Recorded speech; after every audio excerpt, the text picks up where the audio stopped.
இந்த உலகத்தில் எத்தனையோ மனிதர்கள் பிறக்கிறார்கள், வாழ்கிறார்கள், மறைகிறார்கள். ஆனால் யாரோ சிலர்தான் நினைவில் வாழ்கின்றனர்.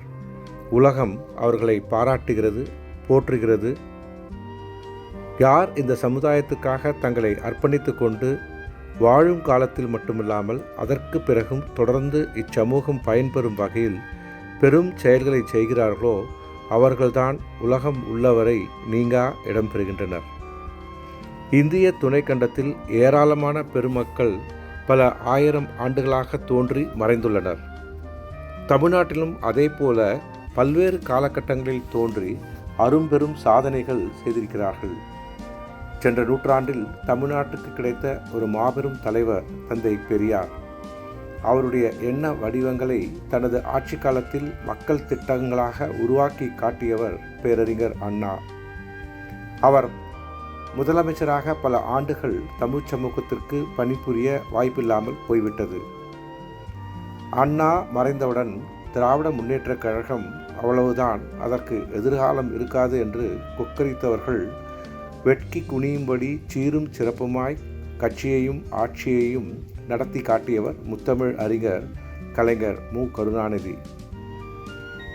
ஒன்றிய அரசாங்கம் தங்களுக்கு ஒவ்வாத மாநில அரசுகளை வஞ்சிப்பது என்பது இன்று நேற்று அல்ல, காலங்காலமாக நடந்து வருகின்ற ஒன்று. இந்தியாவிலேயே முதன்முறையாக ஒரு மாநில கட்சி முழு பெரும்பான்மையுடன் காங்கிரஸ் அல்லாத அரசாங்கத்தை அமைத்த பெருமை திராவிட முன்னேற்றக் கழகத்திற்கு உண்டு. அந்த வகையில் அப்போதைய ஒன்றிய அரசு போதிய நிதி அளிக்காமல் தமிழ்நாடு அரசாங்கத்திற்கு இன்னல்கள் பல தந்தது. பேரறிஞர் அண்ணா அவர்கள் மறைவிற்கு பிறகு முதலமைச்சராக பொறுப்பேற்ற கலைஞர் அவர்கள் இரண்டாவது முறையாக தேர்தலை கண்டு இமாலய வெற்றி பெற்று அரசாங்கம் அமைத்த போதும் அரசுக்கு பெரும் நிதி பற்றாக்குறை ஏற்பட்டது. தமிழ்நாட்டில் அப்போது மதுவிலக்கு இருந்தது. ஆனால் தமிழ்நாட்டின் அண்டை மாநிலங்களில் அத்தகைய நிலைமை இல்லை. இதனால் தமிழ்நாட்டில் குடிப்பவர்களுடைய போக்கில் எந்த மாற்றமும் இல்லை. மற்ற மாநிலங்கள் தங்கள் வருவாயை பெருக்கிக் கொண்டன. தமிழ்நாடு அரசுக்கு பெரும் இழப்பு ஏற்பட்டது. பெரும் மனச்சங்கடத்துடனேயே திமுக அரசு 1971 மதுவிலக்கை நீக்கியது. இதன் காரணமாக அரசுக்கு கிடைத்த வருவாயை தக்கவாறு பயன்படுத்தி மக்கள் நலத்திட்டங்கள் நிறைவேற்றப்பட்டன. நிதி நிலைமை ஓரளவு சரியானவுடன் மீண்டும் 1973 மதுவிலக்கு அமலுக்கு வந்தது. அதற்கு பிறகு 9 ஆண்டுகள் கழித்து 1982 அஇஅதிமுக அரசு தமிழ்நாட்டில் மதுவிலக்கினை நீக்கியது. ஆனால் இன்றைக்கும் சிலர் கலைஞர் ஆட்சியில்தான் தளர்த்தப்பட்டது என்கிற பொய் உரையை பரப்பி வருகிறார்கள்.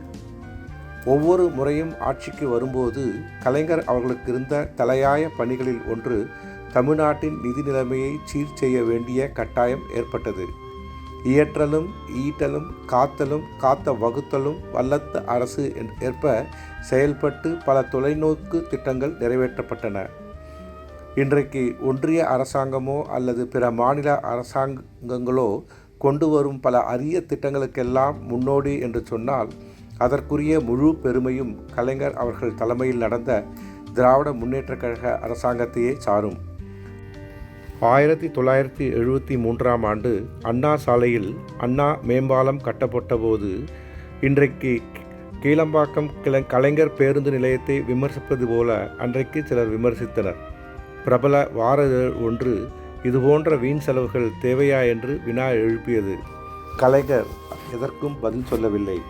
இன்றைக்கு காலம் பதில் சொல்கிறது. ஒரே ஒரு நொடி கண்ணை மூடிக்கொண்டு அண்ணா சாலையில் அந்த மேம்பாலம் இல்லை என்றால் போக்குவரத்து நெரிசல் எப்படி இருக்கும் என்று யோசித்து பார்த்தால் விளங்கி கொள்ள முடியும். எத்தகைய தொலைநோக்கு பார்வை இருந்தால் 55 ஆண்டுகளுக்கு முன்பு இந்தியாவிலேயே மிக நீண்ட மேம்பாலத்தை சென்னையிலே எழுப்பியிருப்பார். அதை போலத்தான் கிண்டியிலே கத்திப்பாரா மேம்பாலம். இன்றைக்கு சென்னையில் குறுக்கும் நெடுக்குமாக மெட்ரோ ரயில்கள் ஓடுகின்றது என்றால் அதுவும் கலைஞர் அவர்களது தொலைநோக்கு திட்டம்தானே. சென்னை மாநகரத்துக்கு மெட்ரோ ரயில்கள் சரிப்பட்டு வராது என்று அது முடக்கப்பட்டு வேறு பல திட்டங்களெல்லாம் முயன்று எல்லாம் தோல்வியடைந்து மீண்டும் மெட்ரோவுக்கு அதிமுக அரசு திரும்பி வருவதற்குள் பல ஆண்டுகள் வீணாகிவிட்டதே. உரு பசியும் ஓவா பிணியும் கல்லாமையும் இல்லாமல் இருப்பதே சிறந்த நாட்டிற்கு அழகு. இன்றைக்கு இந்தியாவில் உணவு, உடல்நலம், கல்வி இவற்றின் மேம்பாடுகளில் ஒரு மாநிலம் முன்னணியில் இருக்கிறது என்று சொன்னால் அது தமிழ்நாடு தான்.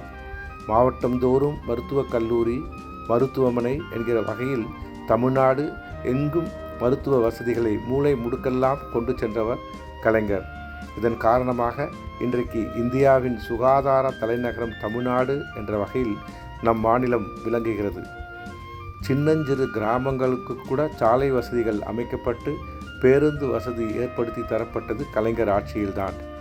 இதற்கு இன்னொரு மிக முக்கிய காரணம், தனியார் வசமிருந்த பேருந்துகளை அரசுடைமையாக்கிய மாபெரும் சமூக புரட்சி திட்டம் அவர் ஆட்சி காலத்தில்தான் ஏற்பட்டது. இதன் விளைவாக தமிழ்நாட்டின் பல பகுதிகள் நகரமயமானது. இதிலும் நாட்டில் பெரிய மாநிலங்களில் தமிழ்நாடு முதலிடத்தில் உள்ளது. நகரமயமாக்கல் என்பது மக்களுக்கு தேவையான கல்வி, மருத்துவம், வேலைவாய்ப்புகள் மற்றும் பிற அடிப்படை வசதிகளெல்லாம் கிடைக்கப் பெறுவது மட்டுமல்ல, மேலும் விளைபொருட்களை சந்தைப்படுத்துவதற்கு வசதி வாய்ப்புகள் கிடைக்கிறது. விவசாயிகள் நன்மை பெறும் வகையில் நகரங்களில் உழவர் சந்தைகள் அமைக்கப்பட்டன. உற்பத்தி பொருட்களுக்கு கூடுதல் விலை கிடைத்தது. அதேபோல நுகர்வோருக்கு நல்ல காய்கறிகளும் கனிகளும் குறைந்த விலையில் கிடைத்தன. இதற்கெல்லாம் தொடக்கம் அவர் வித்திட்ட சாலைகளும் அதில் ஓடிய சிறு பேருந்துகளும் தான். குடிசை மாற்று வாரியம் உருவாக்கி குடிசைகள் அற்ற நகரத்தை உருவாக்குவதில் இந்தியாவிலேயே முன்னோடியாக இருந்தவர் கலைஞர். அதில் வெற்றியும் கண்டவர். மற்ற மாநிலங்களில் வளர்ச்சி என்பது தலைநகரம் மற்றும் அதை சுற்றிய பகுதிகளிலே மட்டும் குவிந்திருக்கும். ஆனால் தமிழ்நாட்டில் மட்டும்தான் வளர்ச்சி என்பது பரவலாக்கப்பட்டு உள்ளது. அதற்கு மிக முக்கிய காரணம் அவர் உருவாக்கிய சிப்காட், சிட்கோ, பல்வேறு தொழில்நுட்ப பூங்காக்கள். பெண்கள் கைகளிலிருந்து கரண்டியை பிடுங்கிவிட்டு புத்தகங்களை கொடுக்க வேண்டுமென்றார் தந்தை பெரியார். பெண்களின் கல்வி மேம்பாட்டுக்காக பல்வேறு நலத்திட்டங்களை கொண்டு வந்தவர் கலைஞர். குறைந்தது 10ஆம் வகுப்பு படித்திருக்க வேண்டும். அப்படி படித்த பெண்கள் திருமணம் செய்யும்போது அவர்களுக்கு உதவித்தொகையாக 25,000 ரூபாய் வழங்கக்கூடிய திட்டத்தை நல்கி லட்சக்கணக்கான பெண்கள் உயர்நிலை கல்வி படித்து முடிப்பதற்கு வழிவகுத்தார். அவர்கள் 10ஆம் வகுப்போடு நிற்காமல் மேல்நிலை கல்வி, கல்லூரி பட்டப்படிப்பு, பட்ட மேற்படிப்பு என தங்கள் கல்வி வேட்கையை பெருக்கிக் கொண்டே சென்றனர். இன்றைக்கு பட்ட மேற்படிப்பு படித்த பெண்களில் இந்தியாவிலேயே முதலாவதாக தமிழ்நாடு விளங்குகிறது. 10ஆம் வகுப்பு வரை படியுங்கள், உங்கள் திருமணத்திற்கு உதவி செய்கிறேன் என்கிற ஒரு சிறிய தூண்டலினால் அவர்களை தொடர்ந்து படிக்க வைத்து பெரும் கல்விமான்களாக, அறிஞர்களாக உருவாக்க வழிவகுத்தது கலைஞரின் தொலைநோக்கு திட்டம். மலைவாழ் இனத்தை சேர்ந்த ஒரு பெண் இன்றைக்கு அரசு தேர்வு எழுதி நீதியரசராக வருகிறார் என்று சொன்னால் அதற்கு முழு முதற் காரணம் முத்தமிழ் அறிஞர் கலைஞர் மு. கருணாநிதி. பெண்கள் பொருளாதார தேவைக்காக தந்தை, தனையன், கணவன், மக்கள் யாரையும் சார்ந்திருக்கக்கூடாது. இதற்காக பெண்கள் சுய உதவி குழுக்கள் 1989ஆம் ஆண்டு தருமபுரி மாவட்டத்தில் வேளாண் சார்ந்த தொழில்களில் ஈடுபட்டிருந்த மகளிரை கொண்டு பன்னாட்டு வேளாண்மை வளர்ச்சி IFAD நிதி உதவியுடன் மகளிர் மேம்பாட்டு திட்டத்தின் மூலம் சுய உதவி குழுக்களை அமைக்க தொடங்கியது கலைஞர் தலைமையிலான அரசு. பின்பு இத்திட்டம் சேலம், ராமநாதபுரம், விழுப்புரம் மற்றும் மதுரை மாவட்டங்களுக்கும் விரிவுபடுத்தப்பட்டது. இத்திட்டம் தமிழ்நாடு எங்கும் படிப்படியாக செயல்படுத்தப்பட்டது. இதன் காரணமாக பல்லாயிரக்கணக்கான பெண்கள் சுய தொழிலில் ஈடுபட்டு தங்கள் வாழ்க்கையை வளமாக்கி கொண்டார்கள். கலைஞர் அவர்களின் தொலைநோக்கு பார்வையால் நாட்டில் முதலாக தொடங்கப்பட்ட இத்திட்டம் இன்று பிற மாநிலங்களிலும் நடைமுறையில் உள்ளது. 1929இல் தந்தை பெரியார் அவர்கள் தலைமையில் நடைபெற்ற செங்கல்பட்டு சுயமரியாதை இயக்க மாநாடு பல்வேறு வரலாற்று சிறப்புமிக்க தீர்மானங்களை நிறைவேற்றியது.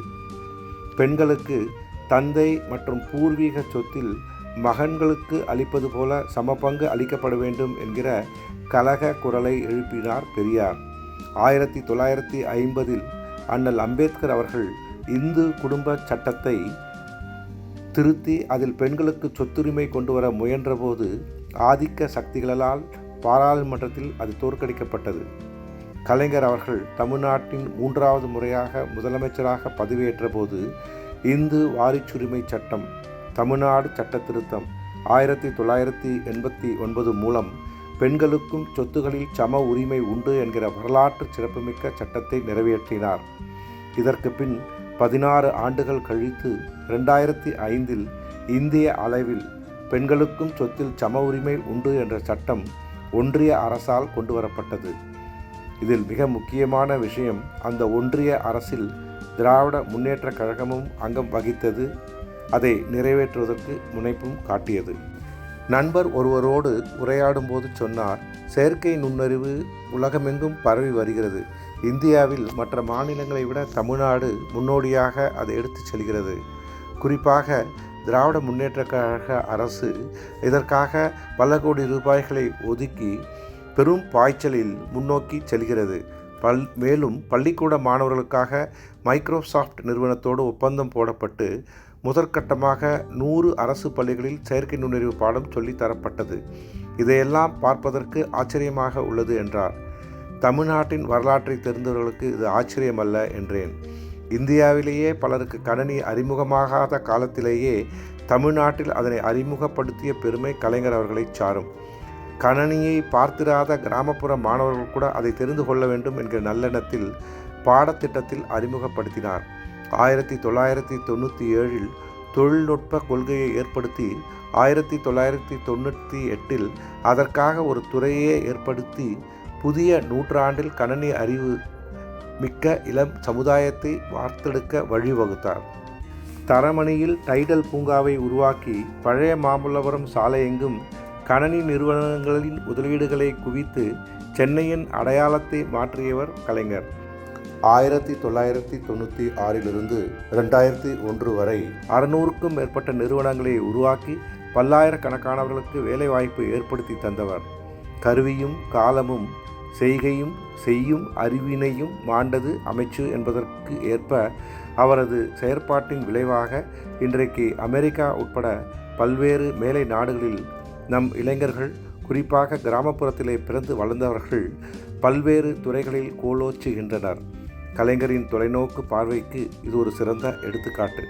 அவருடைய சில திட்டங்கள் மிகவும் மலிவானவை என்று கேலி பேசப்பட்டன.